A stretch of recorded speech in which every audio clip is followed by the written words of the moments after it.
Every Saturday morning, Harold Bennett followed the same routine. He stopped at Miller's Bakery, ordered one cinnamon roll, one black coffee, then drove slowly through the quiet streets of Ashton Ridge. There was never any hurry. Not anymore. At 78, retirement had taught him that life wasn't measured by how fast you arrived, but by what you noticed along the way. Most people in town knew Harold, not because he had been wealthy or famous, but because, for nearly 50 years, he had repaired pianos, grand concert pianos, old church uprights, tiny classroom instruments, even broken toy pianos that children couldn't bear to throw away. If it had keys, Harold could usually make it sing again.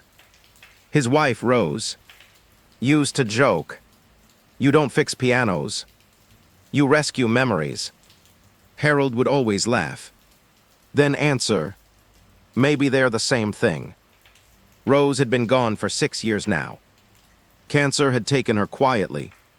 The old workshop behind their farmhouse had never sounded quite the same since. Still, every morning, Harold unlocked the wooden door, turned on the lights, and breathed in the familiar scent of aged oak, brass strings, and furniture polish. To him, it smelled like home. Against one wall stood dozens of completed restorations, each waiting for a new family. Harold never kept many. He believed musical instruments were meant to be played, not displayed. A piano dies a little. Every day no one touches it. He often told customers. That Saturday, a small estate auction was being held just outside town. Harold hadn't planned to stop. He rarely bought anything anymore. His workshop was already full. But as he drove past, a weathered upright piano caught his eye. It stood alone beneath an old maple tree. Its walnut finish had faded. Several ivory keys were missing. The pedals were badly tarnished. Most people barely glanced at it. One man laughed. "That thing belongs in the fireplace." Another shook his head. "It'll cost more to move than it's worth." Harold didn't answer. He simply walked closer. He gently rested one hand on the lid. Then, almost instinctively, pressed a single key. The note barely sounded. Weak, out of tune, but still alive. Harold smiled. "So, you've still got something left." The auctioneer noticed him. "You interested, Harold?" Harold shrugged. "Maybe." The auctioneer laughed. "You'll probably be the only bidder." When the piano finally came up for sale, the crowd had already begun drifting toward antique furniture and farm equipment. "Do I hear $50? Silence. 40. Nothing. 30. Still nothing. The auctioneer looked toward Harold. "You want it for 20. Harold smiled. "I'll give you 25. The auctioneer laughed. "Sold." Several people chuckled. One neighbor whispered. Harold bought himself another headache. Harold simply tipped his cap. He'd heard that before. By late afternoon, the piano stood inside his workshop. Dust covered nearly every surface. The wood carried decades of scratches. Someone had carved tiny initials beneath the keyboard. AM plus EL. Harold gently traced them with his fingertips. "I wonder who you were." He spent the rest of the afternoon cleaning, removing old strings, polishing brass hinges, replacing cracked felt.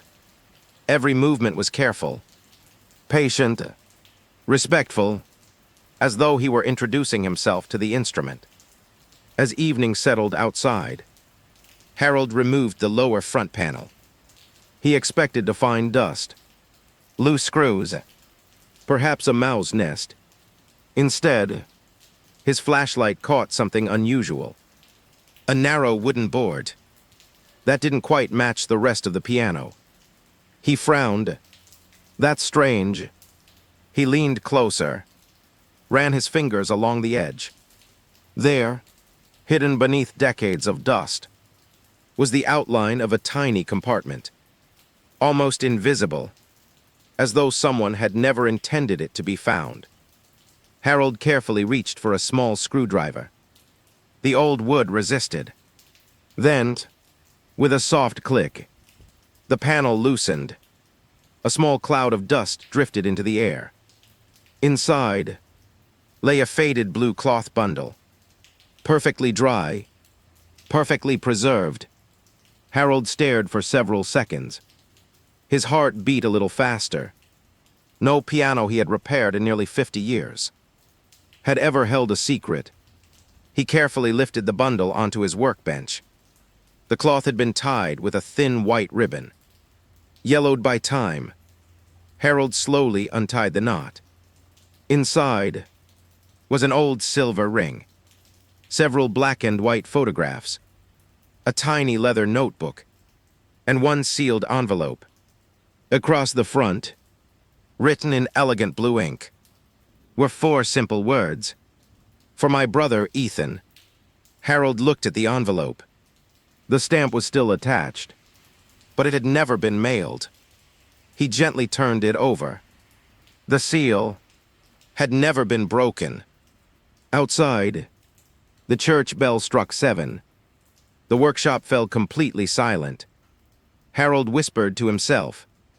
Someone spent 40 years waiting for this letter to be read. He had no idea whose names were inside, or why the letter had been hidden. But one thing was already certain.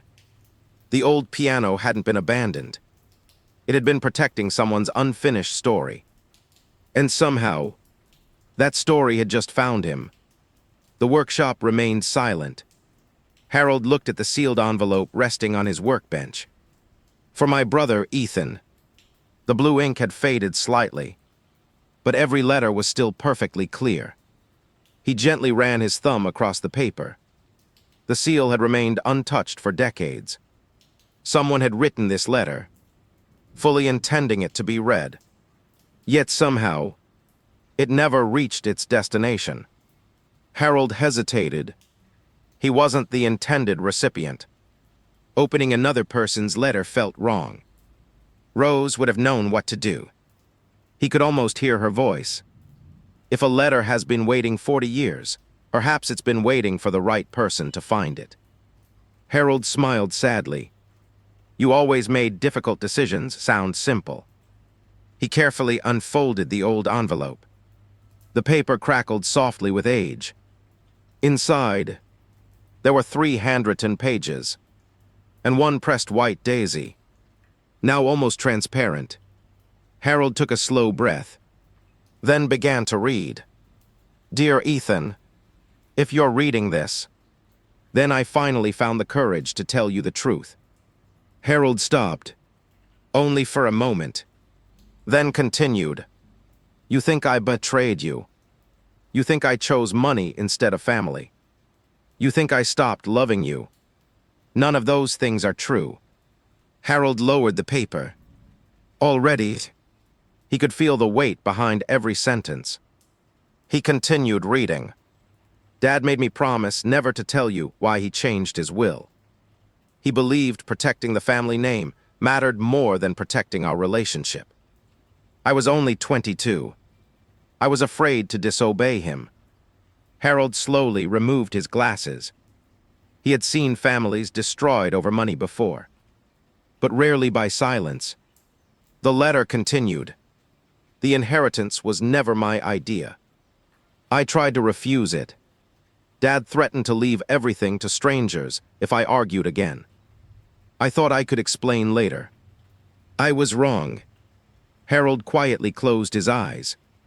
How many lives had been changed by conversations postponed until tomorrow? He kept reading. When you walked away from the funeral, I wanted to run after you, but I didn't.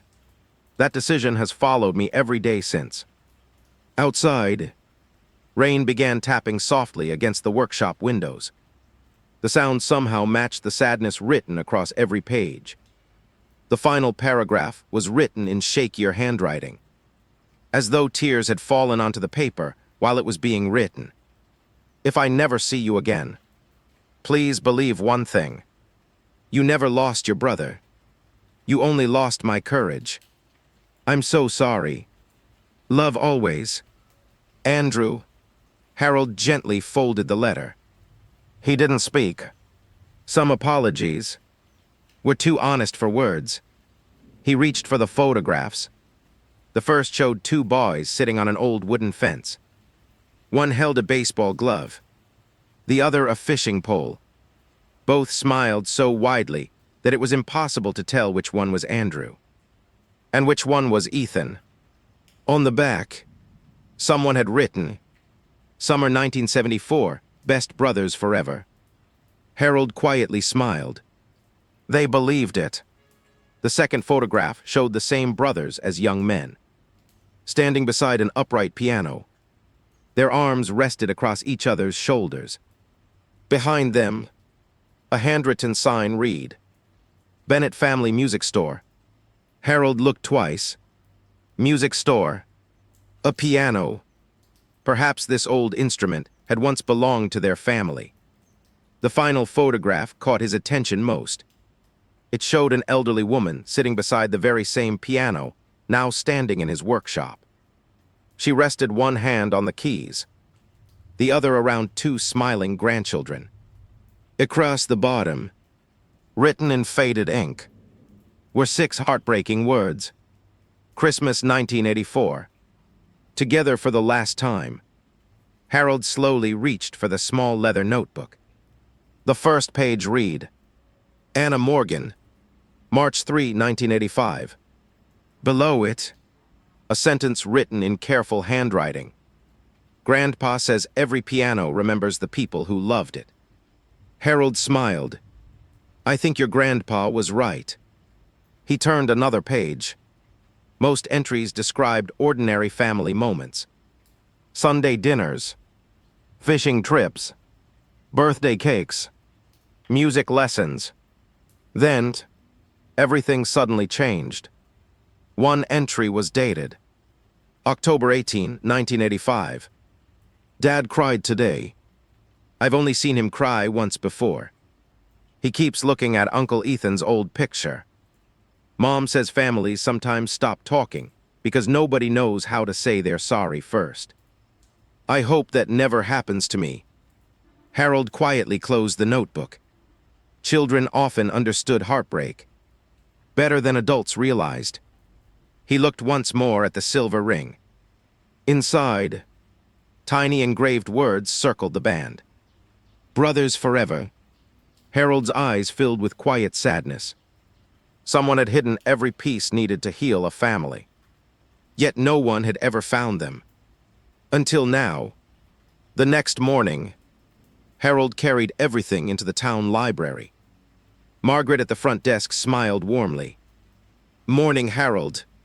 He tipped his cap. "I need help finding someone." Margaret adjusted her glasses. "Who are we looking for?" Harold carefully placed the old photograph on the counter. "A man named Ethan." She studied the picture, then looked back at Harold. "That's a very common name." Harold nodded.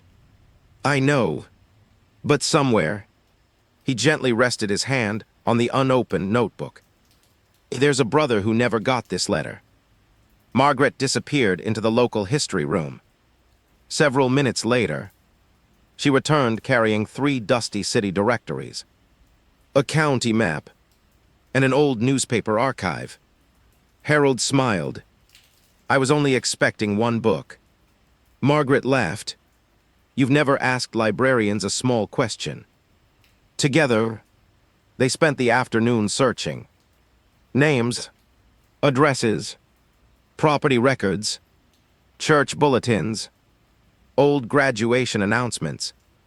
Hours passed. The answer remained hidden. Until Margaret suddenly froze. Her finger rested on a newspaper dated May 14, 1986. The headline read, Local music store closes after family dispute. Harold leaned closer. Beneath the article were two familiar faces, Andrew Bennett and Ethan Bennett, looking in opposite directions, neither one smiling. Harold slowly whispered, "So, this is where everything fell apart." Neither of them realized. The next page of that newspaper contained one small detail, a detail that would lead Harold straight to Ethan. 40 years after one unopened letter changed both of their lives. Monday morning arrived with steady rain. Harold returned to the library, carrying the newspaper clipping tucked safely inside a folder. He hadn't slept much. Every time he closed his eyes, he kept seeing the words from Andrew's letter. "You never lost your brother, you only lost my courage." Some sentences stayed with you long after the page had been folded. Margaret, the town librarian, was already waiting. "I thought you'd be back." Harold smiled. "You know me too well." She laughed. 40 years of checking out history books. I've learned who's unable to leave a mystery unfinished. Together, they carefully examined the rest of the newspaper. Most of it contained advertisements, local baseball scores, church announcements. Nothing useful.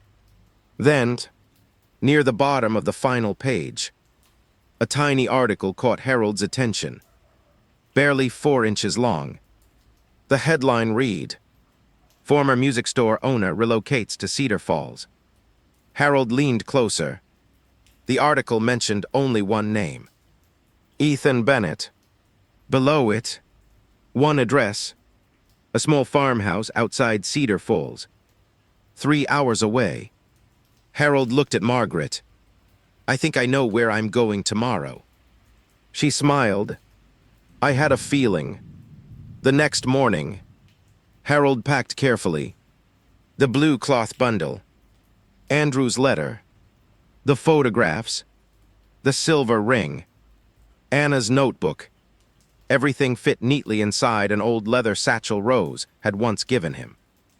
Before leaving, he looked toward Rose's framed photograph on the workshop shelf. "Wish me luck." The picture, of course, remained silent. Yet somehow, he felt encouraged anyway. The drive to Cedar Falls wound through rolling farmland. Old barns, white churches, fields stretching toward the horizon. Harold enjoyed quiet roads. They reminded him that not everything important needed to happen quickly. 3 hours later, he found the address. The farmhouse still stood, but something felt different. The porch sagged. The paint had faded almost completely away. Tall grass covered the front yard. No smoke rose from the chimney. Harold slowly walked to the front door. He knocked. No answer. He knocked again. Still nothing. As he turned to leave, an elderly woman stepped onto the neighboring porch. "You looking for someone?" Harold tipped his cap. "I'm trying to find Ethan Bennett." The woman's expression softened. "Though, you just missed him." Harold's heart lifted. "He still lives here." She shook her head sadly.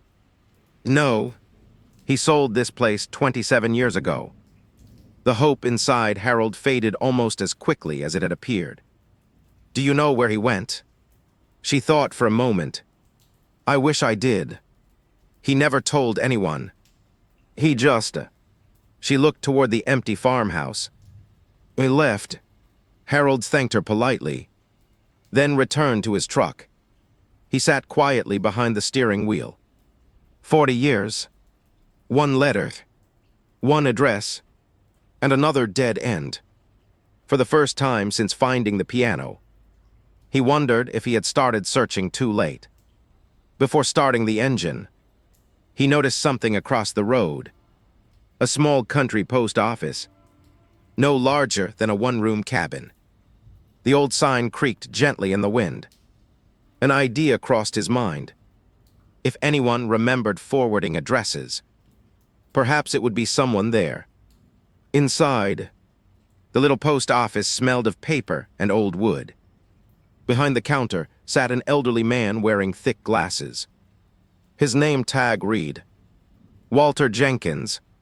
Harold smiled. Good afternoon. Walter returned the smile. What can I do for you? Harold carefully explained everything. The piano, the hidden letter, the search for Ethan. Walter listened without interrupting. When Harold finished, the old mail carrier leaned back in his chair, then smiled thoughtfully. Bennett, I haven't heard that name in years. Harold's heart skipped. You remember them? Walter nodded slowly. I delivered their mail. For nearly 20 years. Harold leaned forward. Do you know where Ethan went? Walter rubbed his chin. I don't know where he ended up, but I remember something unusual. What was that? Walter smiled. Ethan never asked us to stop forwarding one thing. Harold frowned. One thing. Christmas cards. Walter stood carefully, walked toward an old filing cabinet. Most people would have thrown it away years ago. He opened the bottom drawer. Inside sat dozens of worn record books. He slowly turned faded pages. Year after year, address after address. Then, his finger stopped. There, Harold held his breath. Walter adjusted his glasses. Every December, for almost 18 years, someone mailed Ethan a Christmas card. Harold whispered, Andrew. Walter nodded. I suppose so. Harold looked stunned, but Ethan never replied. Walter slowly shook his head. Not that I know of. He paused, though there was something else. Harold looked up immediately. What? Walter smiled. The cards always came back. Harold felt his heart sink. Undeliverable. Walter nodded. Every single year. Silence filled the room. Walter gently closed the record book. You know, I often wondered why someone kept sending them. Harold quietly answered. Hope.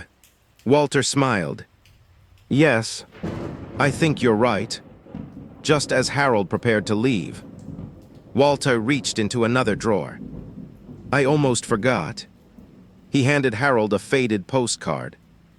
It fell out of one of the returned envelopes years ago. Harold looked closely. The front showed a peaceful lakeside town. On the back, only one sentence had been written. I'll always come back to the lake someday. No signature, no address, only a postmark. Pine Lake, Wisconsin. Walter looked at Harold. I never knew whether Ethan wrote it, or Andrew did. Harold studied the postcard for several moments, then smiled quietly. It doesn't matter. Walter looked puzzled. Why not? Harold carefully placed the postcard beside the old letter. Because for the first time, I have somewhere new to look. As Harold stepped back into the afternoon sunlight, he glanced once more at the faded postcard. A lake, a promise, and a brother who had never stopped being remembered. The journey wasn't over. It had only become longer. And somehow, Harold believed that was exactly how unfinished stories found their way home. 3 days later, Harold found himself driving north toward Pine Lake, Wisconsin. The faded postcard rested safely inside the leather satchel beside him. It wasn't much of a clue. No address, no signature, only one sentence. I'll always come back to the lake someday. But after 40 years, sometimes hope was enough. The journey took nearly 7 hours. Small towns slipped past the windshield. Old grain silos, white churches, quiet diners. The farther Harold drove, the more he wondered whether Ethan was even alive. 40 years was a long time. Too long for many stories to survive.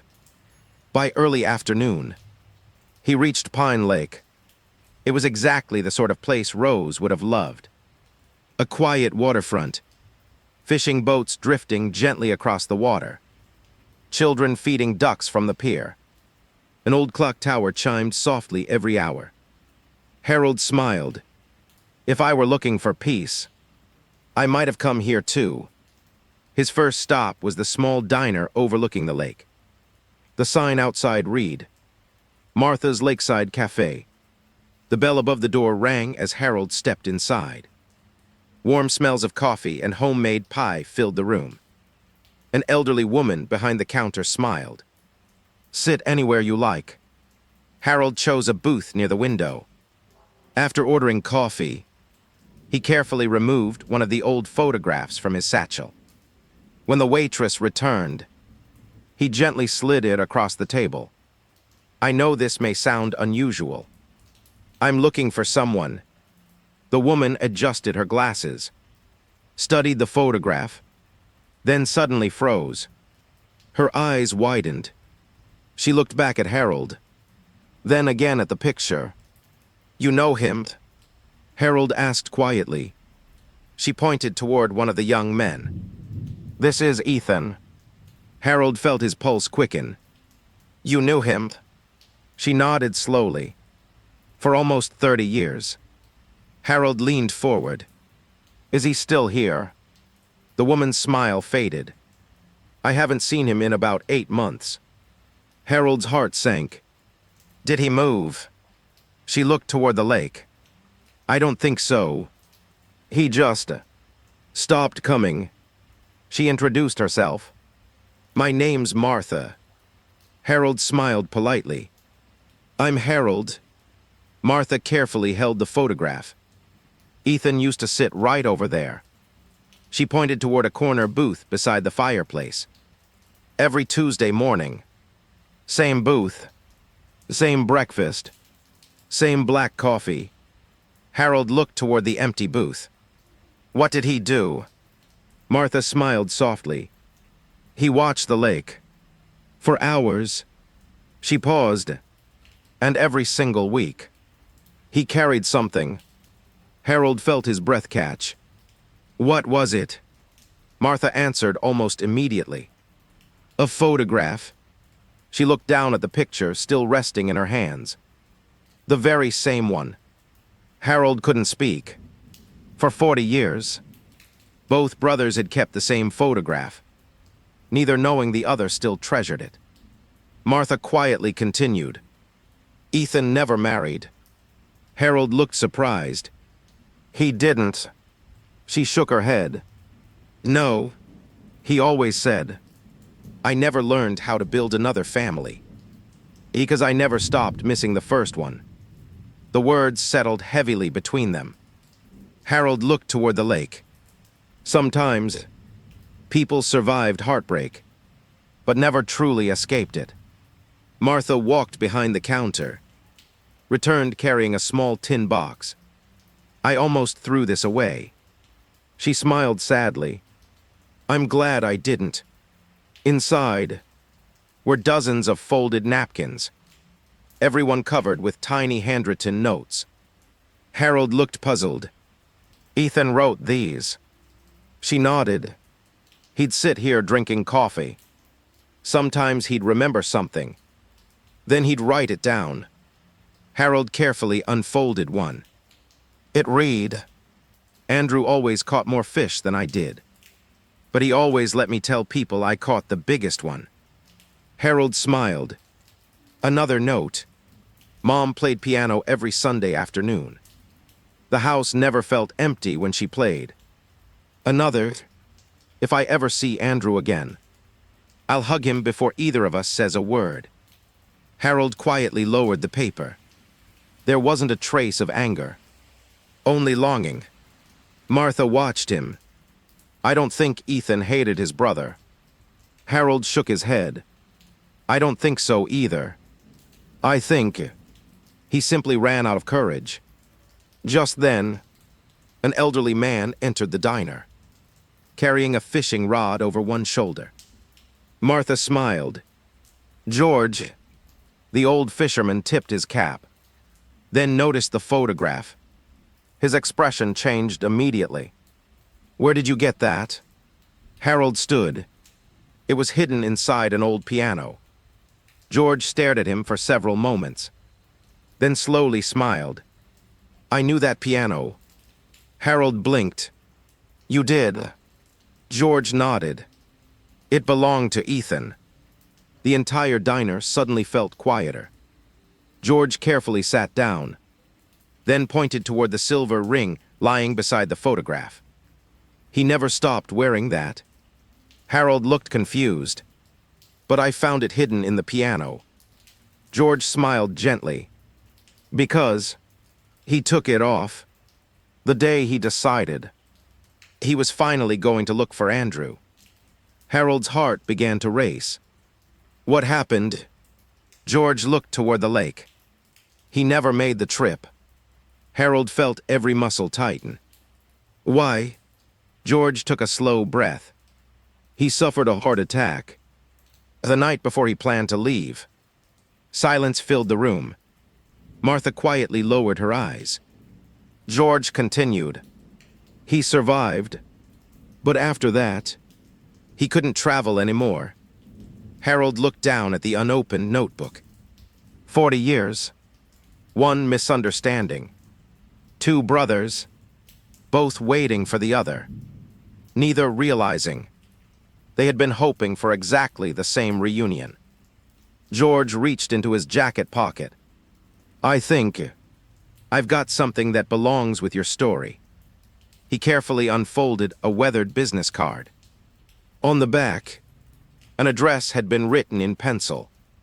It's Ethan's assisted living residence. Harold looked up in disbelief. He's alive. George smiled. 80 years old. Still feeds the ducks every Thursday. And, George chuckled softly, he still tells everyone that one day, his little brother is going to walk through the door. Harold gently corrected him. Andrew was actually the older brother. George smiled. I know. He looked toward the photograph. Ethan never cared. He always called him my big little brother. Harold held the address tightly in his hands. After days of searching, 40 years of silence, the journey had finally led to a door that might still open.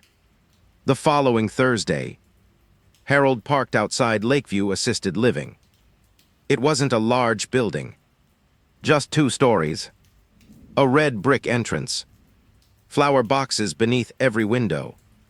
Someone had planted white daisies along the walkway. Harold smiled. Rose would have liked this place. He sat quietly inside his truck for several minutes. The leather satchel rested on the passenger seat.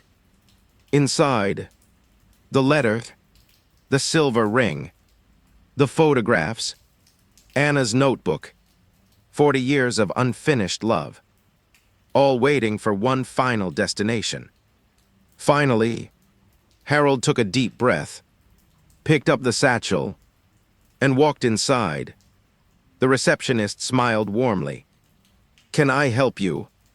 I'm looking for Ethan Bennett. She nodded immediately. He's out back, feeding the ducks. He never misses Thursdays.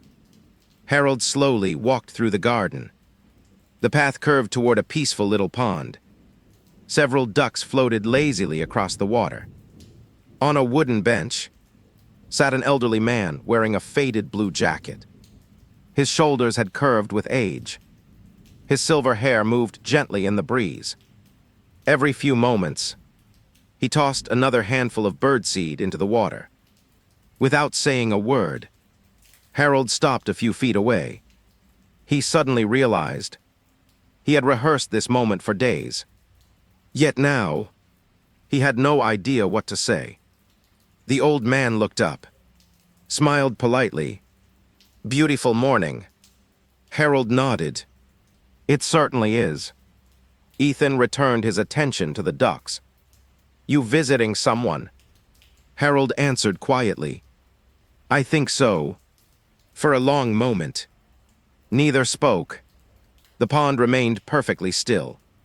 Finally, Harold sat beside him. My name is Harold Bennett. Ethan smiled. Another Bennett. Funny coincidence. Harold gently shook his head. I don't think it is. He slowly reached into the satchel, removed the old black and white photograph, then placed it carefully between them. Ethan glanced down. At first, his expression didn't change. Then, his hands began to tremble. He picked up the photograph, stared at the two young brothers standing beside the family piano. His lips barely moved. Andrew. A tear rolled slowly down his weathered cheek. He looked toward Harold. Where did you find this? Harold answered softly. Inside an old piano. Ethan closed his eyes. For several seconds, he couldn't speak. When he finally opened them again, they were filled with 40 years of memories. I wondered if anyone would ever find it. Harold looked surprised. You knew it was hidden. Ethan nodded. I hid it. The answer caught Harold completely off guard. You did. Ethan smiled sadly. I hid everything. The ring, the photographs, the notebook. Harold frowned. But the letter was never opened. Ethan slowly looked toward the pond. I couldn't. Silence settled between them. Finally, Ethan whispered, I found the bundle the day Andrew came looking for me. Harold blinked. He came. Ethan nodded. He came to the music store. My neighbor told me later. Harold stared at him. You mean? He actually tried. Ethan smiled through tears. He arrived one day after I'd already left town. I never knew. Harold felt his heart tighten. 40 years had been shaped by a single missed day. Ethan continued quietly. When I packed the piano, I found the letter. I recognized Andrew's handwriting immediately. Harold listened carefully. I wanted to read it. I wanted to know. So why didn't you? Ethan looked toward the ducks drifting across the pond. Because I was afraid. Harold frowned gently. Afraid of what? Ethan smiled sadly. That he really hated me. He lowered his eyes. As long as I never opened the letter, I could still imagine that somewhere inside, my brother still loved me. Harold couldn't answer. It was the kind of truth only a broken heart could understand. Ethan continued. I wrapped everything back together, placed it inside the piano, and promised myself, if God ever wanted me to know, he'd send the letter back to me. He laughed softly. I suppose. He took his time. Harold reached into the satchel once more. Very carefully, he placed the unopened envelope into Ethan's trembling hands. For a long time, neither man moved. The envelope rested there, exactly as it had 40 years earlier. Still sealed, still waiting. Ethan traced Andrew's handwriting with one shaking finger. Then whispered, I've waited half my life. And for this, slowly, he opened the envelope. The old paper crackled softly in the morning air. He unfolded the first page, began reading. Within seconds, his shoulders started shaking. Not from age, from grief. Tears fell freely onto the paper. He read every word, then read them again. When he reached the final sentence, You never lost your brother, you only lost my courage. Ethan lowered the letter into his lap, covered his face with both hands, and quietly wept. Not like an old man, like a little brother. who had finally heard the words he'd needed for 40 years. After several minutes, he looked toward Harold. "I spent my whole life believing my brother died angry." Harold gently shook his head. "He loved you. Every page proves it." Ethan smiled through tears. "I wasted so many years." Harold answered softly, "No, you survived them. There's a difference." Just then, Ethan carefully reached into his jacket pocket. He removed an old leather wallet. Inside, folded neatly behind his driver's license, was another yellowed envelope. Across the front, 2 words were written. "For Andrew." Harold looked at him in disbelief. "You wrote one too." Ethan nodded. "The same week." Harold whispered, "You never sent it." Ethan smiled sadly. "I never found the courage." For one heartbreaking moment, the 2 unopened letters lay side by side. One written by Andrew, one written by Ethan. Both filled with love, both hidden by fear, both waiting 40 years for someone brave enough to finally carry them home. The drive home felt quieter than usual. Harold couldn't stop thinking about the 2 letters. One from Andrew, one from Ethan, written during the very same week, filled with the very same love. Yet neither had ever been mailed. 40 years, lost to silence. Not hatred, not pride, simply fear before leaving Lakeview Assisted Living. Ethan had gently placed his own unopened letter into Harold's hands. "I don't think my brother can read this anymore." Harold looked at him. "What do you mean?" Ethan lowered his eyes. "I searched for him once, a long time ago. I learned he passed away." The words settled heavily between them. "When?" Harold asked softly. "About 10 years ago." Ethan's voice trembled. "I was finally ready, and I was too late." Harold placed a comforting hand on Ethan's shoulder. "I'm so sorry." Ethan smiled sadly. "I spent 40 years afraid, and then I spent 10 years wishing I hadn't." Before Harold left, Ethan made one quiet request. "If my brother has family." Harold looked at him. "They deserve to know. He never stopped being loved." Harold nodded. "I'll find them."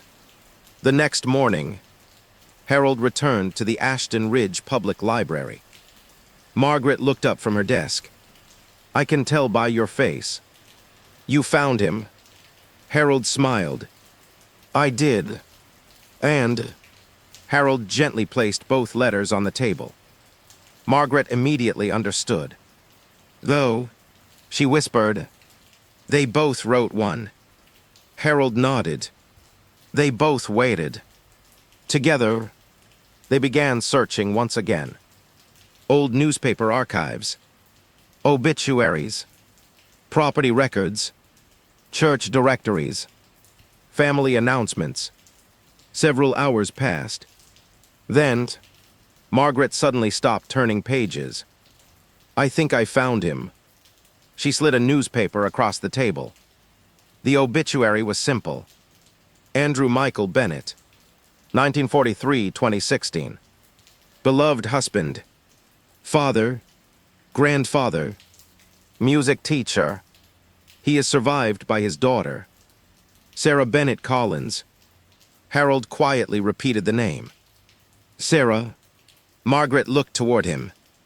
"Looks like she lives only 90 miles from here." That afternoon, Harold drove to the address listed in the county records.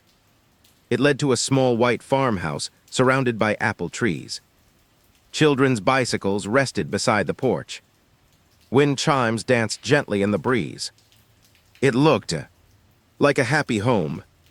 Harold hoped he wasn't about to disturb it. He knocked softly. A woman in her early 50s opened the door. Kind eyes, silver beginning to appear in her brown hair. She smiled politely. "Can I help you?" Harold removed his cap. "My name is Harold Bennett. I'm sorry to arrive unannounced." Her smile remained warm. "Please, come in." The living room immediately caught Harold's attention. Against one wall stood a beautifully restored baby grand piano. Its polished black finish reflected the afternoon sunlight. Above it hung dozens of family photographs. One picture stopped Harold completely. Andrew, older now, gray-haired, smiling beside a young girl. Sarah, Harold quietly smiled. He looked happy.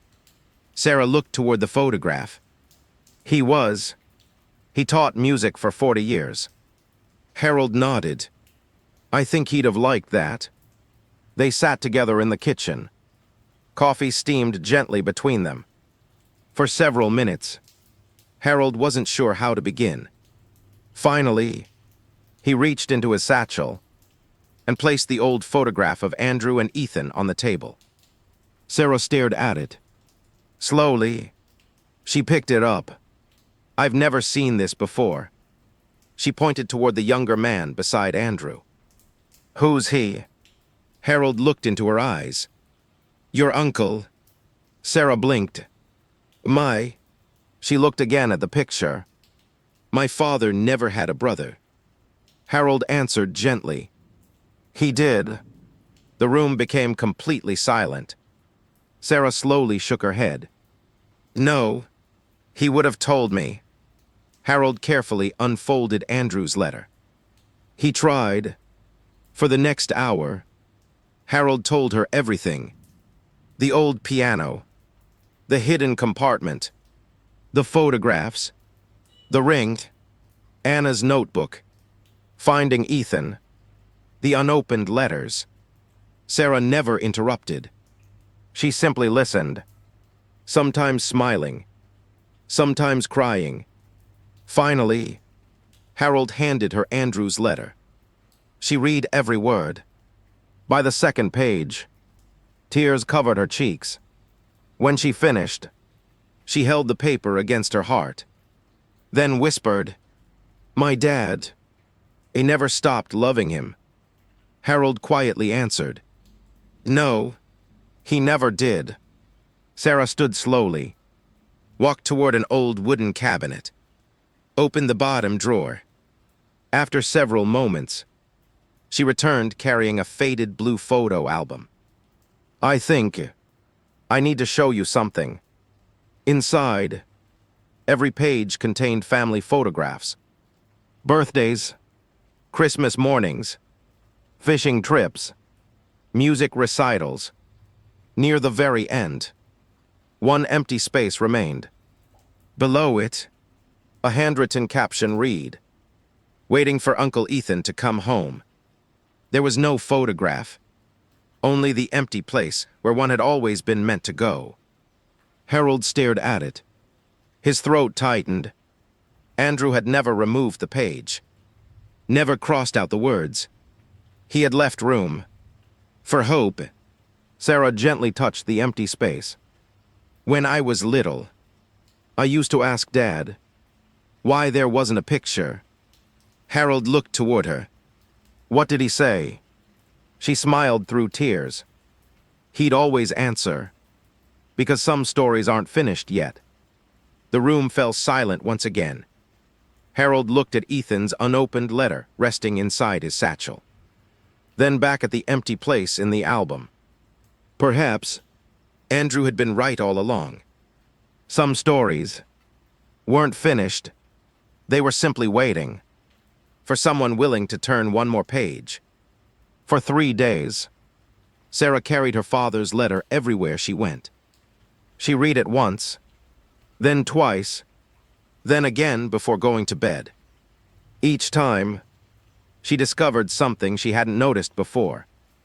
Not anger, not regret, only love that had waited far too long. On Thursday morning, she called Harold. I've made my decision. Harold smiled.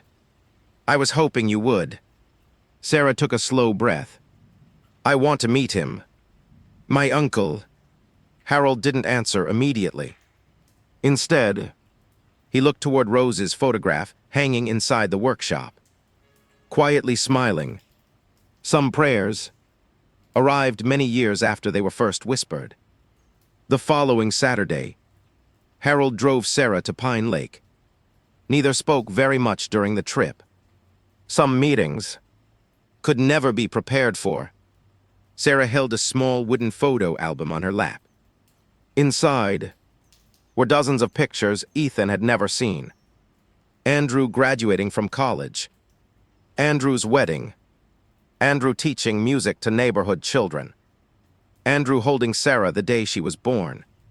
40 years of moments one brother had missed. Lakeview assisted living looked peaceful beneath the morning sun. Harold parked slowly. Sarah remained seated for another moment. Her hands trembled slightly. What if, she whispered, what if seeing me hurts him? Harold smiled gently. I think, not seeing you, it would hurt him much more. They walked through the garden together. Near the pond, Ethan sat feeding ducks, exactly as Harold had found him the week before. He looked up, smiled, then noticed Sarah. His smile slowly disappeared. Not from fear, from disbelief. Sarah stepped forward, her voice barely above a whisper. My name is Sarah. She paused. I'm Andrew's daughter. The small paper cup of birdseed slipped gently from Ethan's hands. Neither spoke. Neither moved. The ducks continued swimming quietly across the pond. The world somehow seemed to pause with them. Finally, Ethan stood. His knees shook slightly. He looked at Sarah for several long moments, then quietly said, You have your father's eyes. Sarah smiled through tears. I've been told that. Without another word, Ethan slowly opened his arms. Sarah stepped forward and embraced the uncle she had never known existed. Neither tried to hide their tears. 40 years of silence finally gave way to one simple hug. Harold quietly looked toward the lake. Sometimes, healing didn't sound like words. Sometimes, it sounded like people finally finding each other. Later that afternoon, they sat together inside the residence's music room. Against one wall stood an old upright piano. Its walnut finish had faded. Several keys were chipped.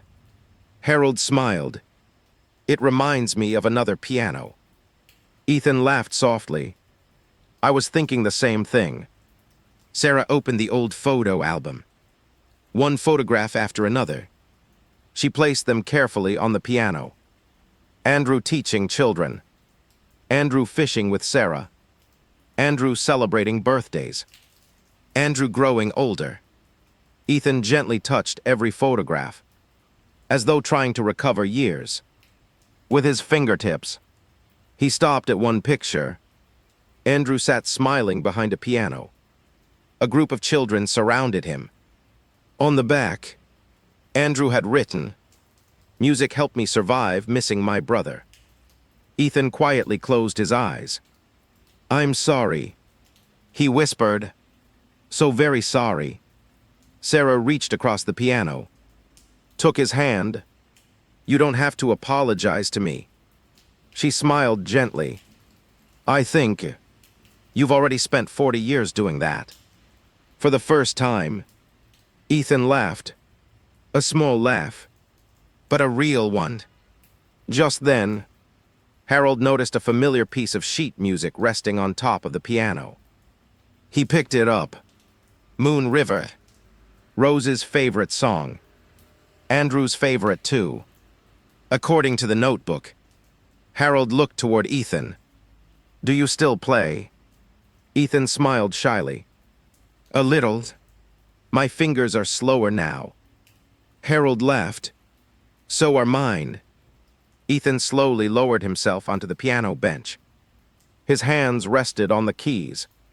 For several moments, he didn't move. Then, the first gentle notes filled the room. Soft, unsteady, beautiful. Sarah quietly covered her mouth. She recognized the melody immediately. My dad. He used to play this every Sunday. Ethan stopped, looked at her in surprise. So did our mother. The room fell completely silent. Then Ethan began playing again. This time, Sarah quietly hummed along. She didn't know all the words. She didn't need to. Music remembered, even when people forgot. Residents slowly wandered into the hallway. Nurses stopped what they were doing. Visitors stood quietly near the doorway. No one wanted to interrupt. The melody carried something deeper than music. It carried home. When the final note faded, no one applauded. Instead, the room remained perfectly still. The kind of silence reserved. For moments people knew. They would remember forever. After a while, Sarah reached into her purse. I brought something. She carefully removed the old blue photo album, then opened it to the final page.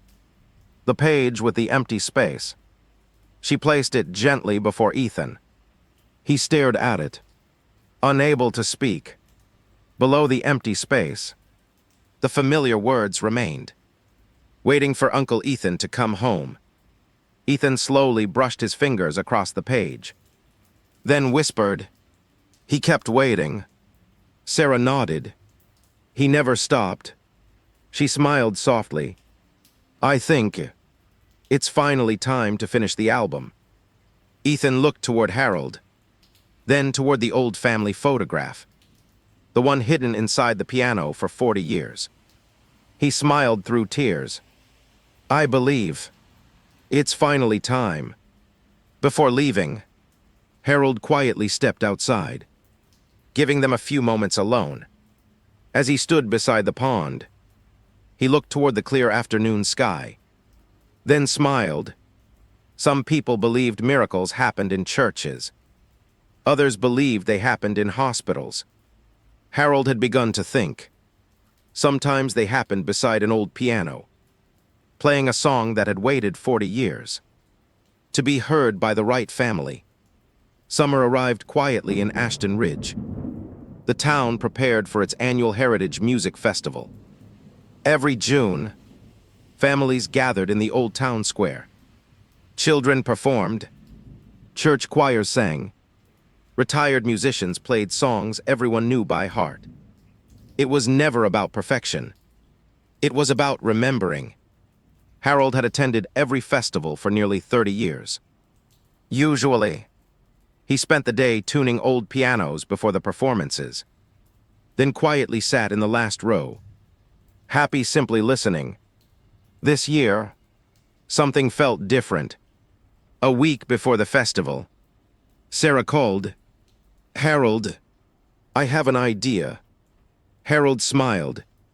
I'm listening. I think Uncle Ethan should come. Harold looked toward the workshop.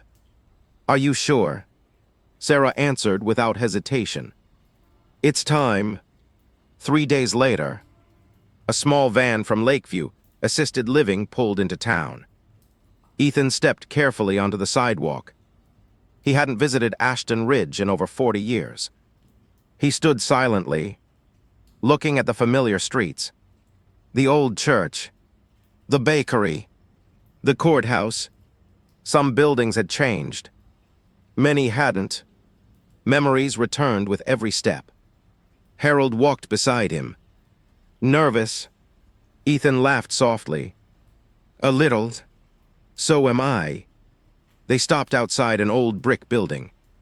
The faded sign still remained, although barely readable. Bennett Family Music Store. The windows had long since been boarded. The front door remained locked. Nature had slowly reclaimed the building. Ethan quietly rested one hand against the wall. This is where Andrew and I grew up. Harold remained silent. Some memories deserved room to breathe. Ethan smiled sadly. Every Saturday morning, Dad tuned pianos. Andrew polished them. And he laughed. I mostly got in the way. Harold smiled. I doubt Andrew saw it that way. Sarah quietly slipped her hand into Ethan's. You know, my dad never stopped talking about music. Ethan looked surprised. He didn't. Sarah smiled.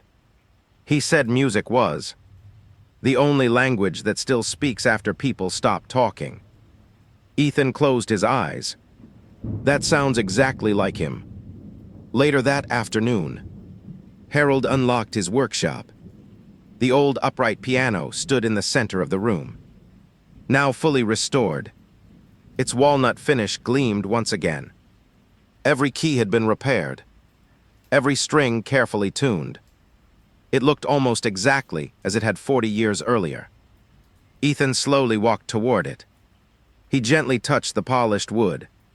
I never thought I'd see it again. Harold smiled. I think it was waiting for you. Inside the restored compartment, only one item remained. The silver ring. Harold carefully lifted it out, then placed it into Ethan's hand. Ethan stared quietly at the engraving. Brothers forever. His fingers trembled. I was supposed to give this back to Andrew. Harold gently answered. I think he already knows. The morning of the festival. The town square filled quickly. Families unfolded lawn chairs. Children chased bubbles. Neighbors greeted one another warmly. At the center of the stage, Harold's restored piano waited beneath soft white lights. No one knew its story. Yet, the mayor stepped to the microphone. Before today's performances begin, we have something special to share. He smiled toward Harold. Many of you know Harold Bennett, the man who's repaired our town's pianos for half a century. The audience applauded warmly. Harold looked embarrassed. The mayor continued. A few months ago, Harold bought an old piano everyone else ignored. Several people laughed. We thought he'd purchased another impossible project. The mayor smiled. We were wronged. He carefully told the story. The hidden compartment. The forgotten letters. The brothers separated for 40 years. The search across 2 states. The reunion. The audience became completely silent. Many quietly wiped away tears. Then the mayor turned toward Ethan. Would you join us? The 80-year-old slowly walked onto the stage. The applause grew louder, not because people knew him, but because they understood what he represented. A second chance. Sarah followed him, carrying the old blue photo album. She opened it to the final page, the empty space, then carefully placed a newly printed photograph inside. The picture showed Sarah, Ethan, Harold, standing together beside the restored piano. Smiling, below it, she had written, Our family came home, summer 2026. Ethan looked at the page, unable to speak.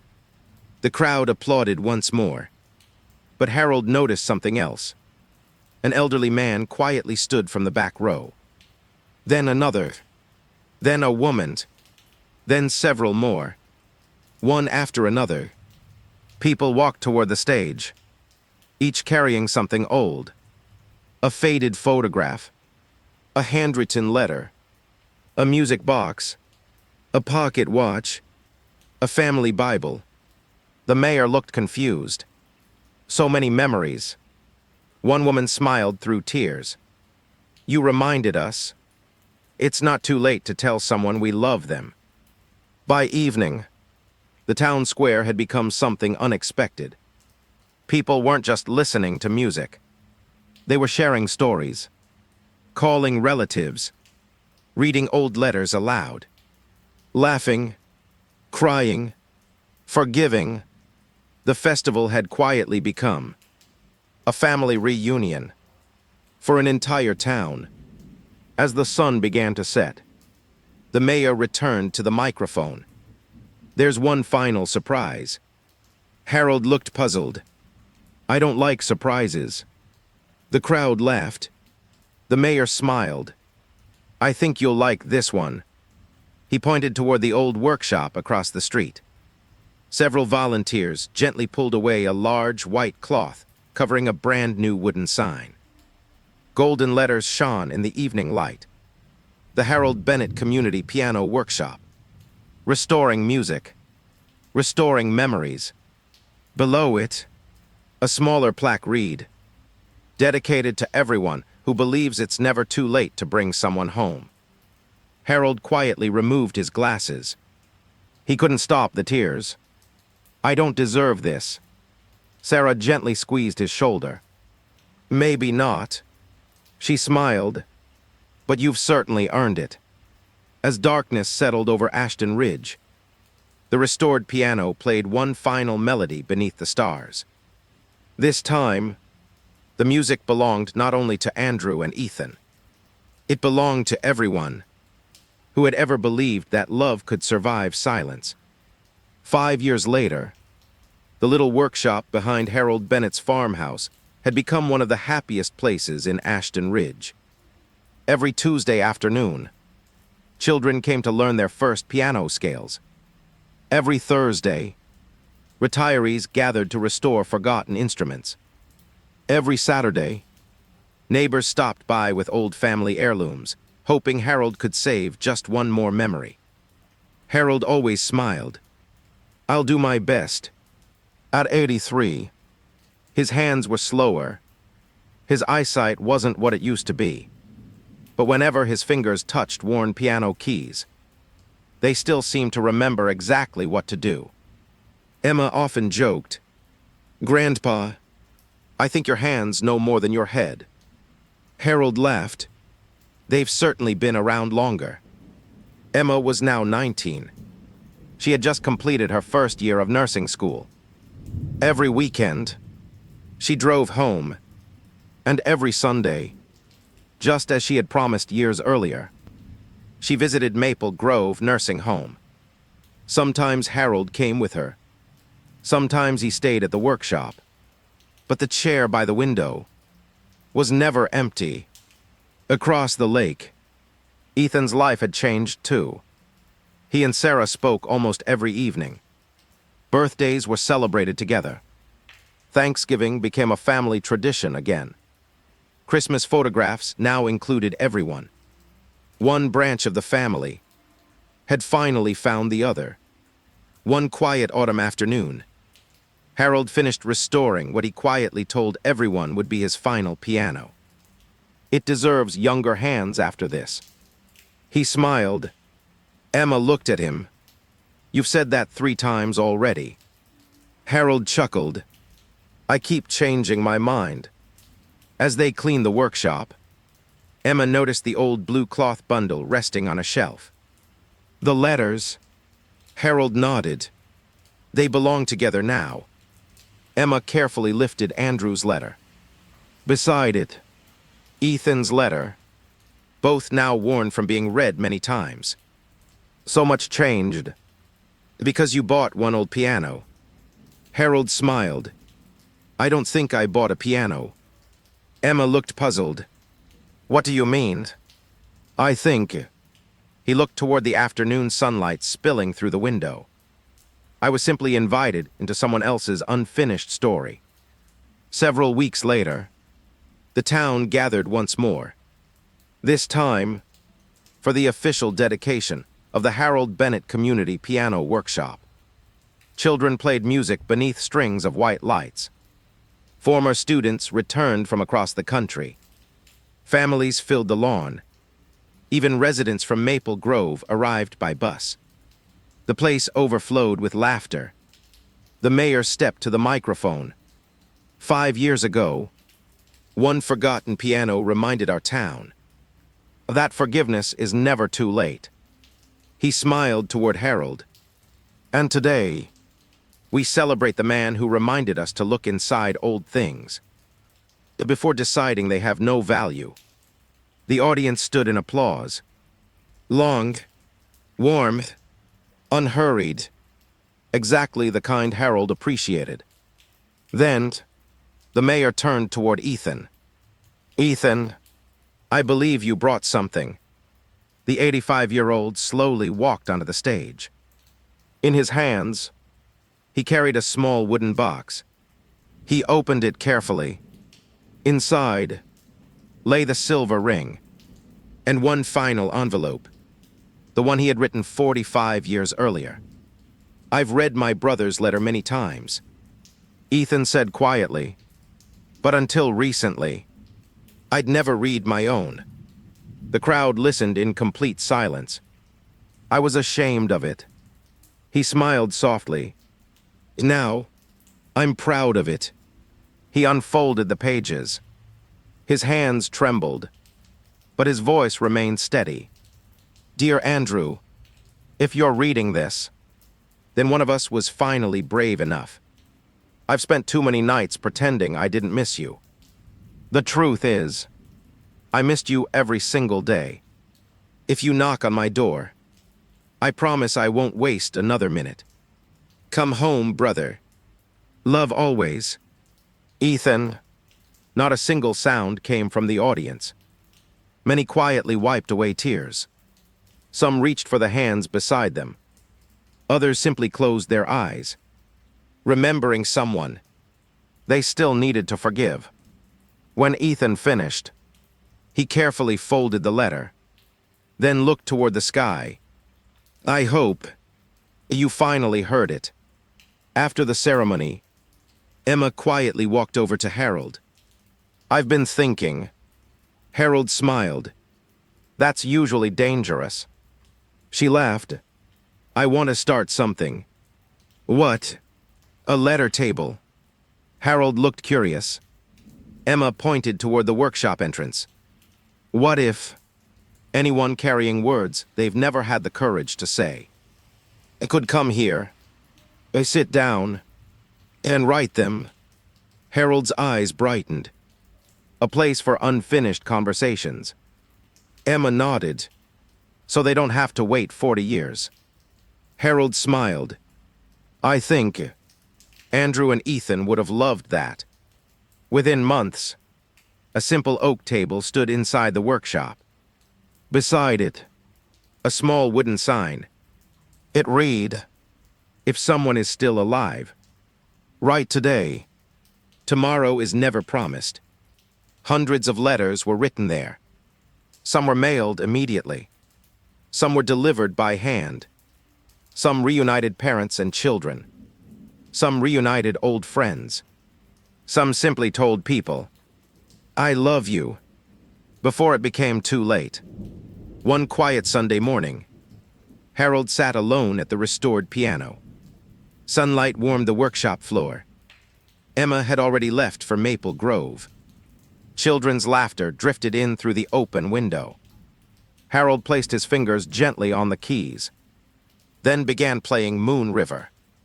Rose's favorite, Andrew's favorite, Ethan's favorite. Now, Emma's favorite too. The melody floated through the open doors. Across the little town, like a gentle thank you. When the final note faded, Harold quietly closed the piano lid. He smiled to himself, not because the story had ended, but because he finally understood something. Pianos never truly keep music.